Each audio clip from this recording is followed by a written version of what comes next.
Hello friends and Happy New Year! Welcome back to my channel. If you're new here, my name is Tio, I'm a Cambridge alumnus, and in this video I want to talk about 3 lessons that I'm taking with me into 2021, and they're based on my experiences in 2020, which has been a rough year sometimes, but also a year full of new experiences and opportunities. I have for sure learned a lot in 2020 about myself and about life in general, and the 3 lessons that I'm taking with me into 2021 are firstly the importance of forward planning, especially in the academic field and when studying.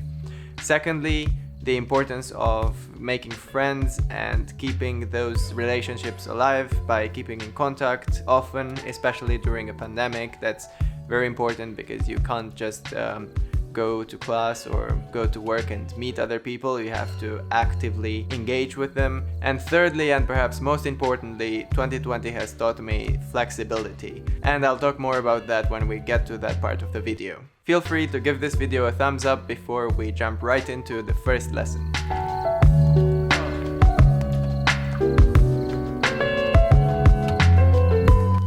Now, starting with the academic side, last year I graduated from Cambridge and started my master's in international studies in Vienna, and that change also meant a shift in the ways I was taught and assessed. Whereas at Cambridge I was expected to write a lot of stuff every week and discuss it in supervisions, but without it being assessed, and the assessment only happening in an essay-based format towards the end of the academic year.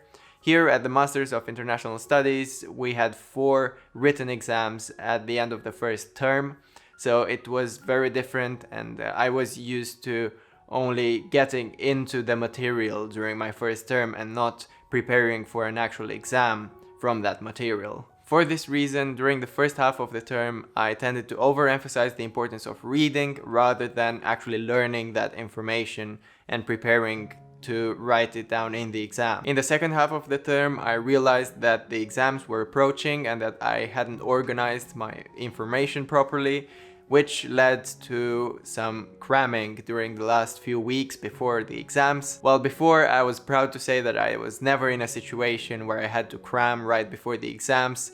This was my first cramming session. On the one hand, I'm not too disappointed that it turned out this way. It has been a lot of new material, and I learned a lot about how I'm expected to learn for law, for economics and political science.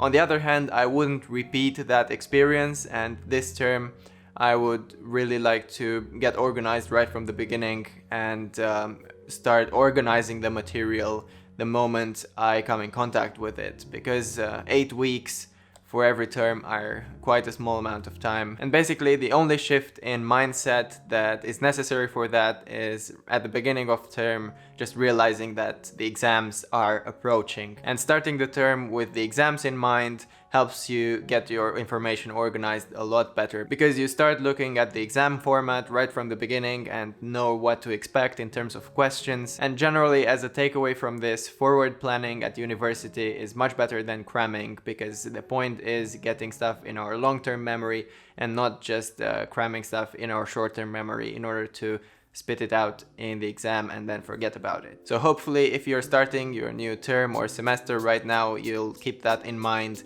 in your academic endeavors.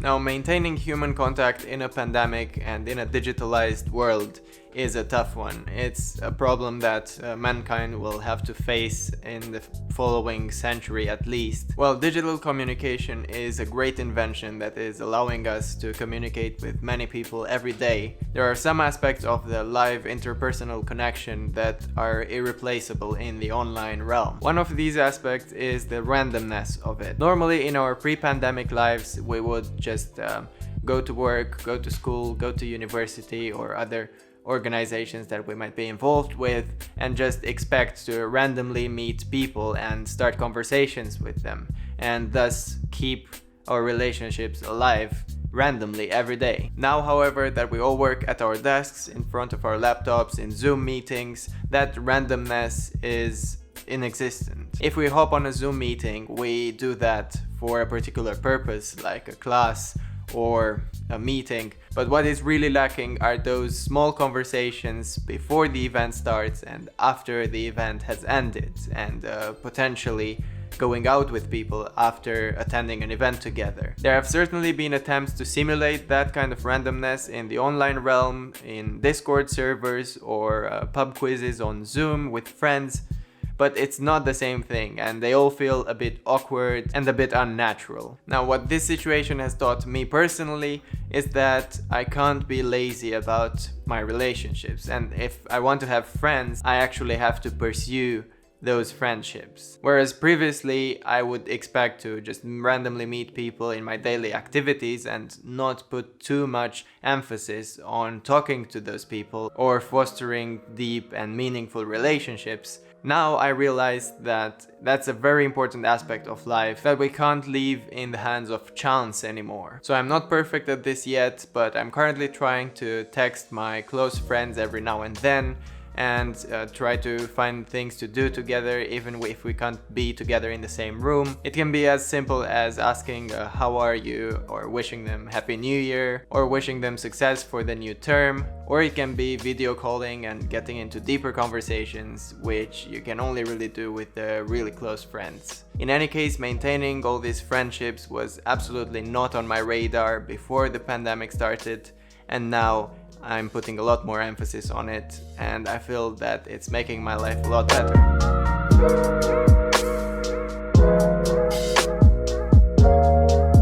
And now on to the third and perhaps most important mindset change that I'm taking with me into 2021, the importance of flexibility. 2020 and the pandemic have been the ultimate test to our capacity to be flexible, in my opinion. In January 2020, I thought that my year would unfold in a totally different way than it actually did.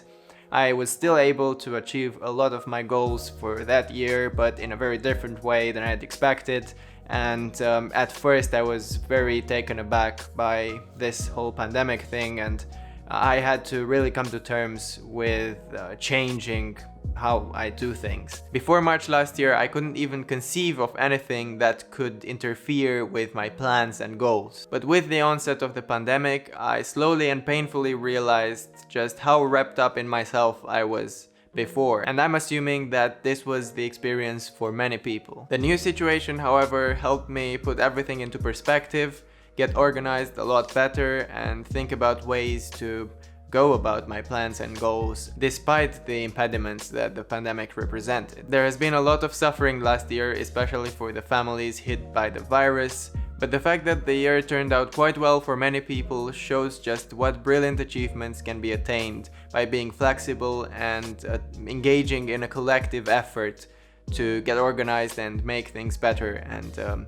fulfill our initial goals. Very many students were able to finish universities last year, myself included. A vaccine was developed with unprecedented speed in less than 1 year. The technological advances achieved last year were huge, especially in the public sector. Before the pandemic, a lot of state institutions still required presence at their headquarters, at their buildings, but now a lot of that stuff is happening online, streamlined, without queues and wasted time. And last but not least, especially because of this new demand for new services, a lot of tech companies and a lot of other companies did quite well last year, and it's also been a good year for investment. And the pandemic has highlighted just how important it is to implement that kind of flexibility and adaptability in our own lives. And this is definitely something I'll keep with me for 2021 and probably for the rest of my life. Now, also for a bit of channel admin, last week I didn't post a video. I was still at home spending good quality time with my family. But this year I've got big plans for this YouTube channel with weekly videos and lots of collaborations. So if you're into positive psychology, studying and productivity, then feel free to subscribe to my channel. If you've enjoyed this video, then I'm sure you'll like this one about the 3 habits that changed my life, and also this one about stoicism. If you'd like me to cover a specific topic this year, then feel free to let me know down in the comments below, and I'll catch you in my next video.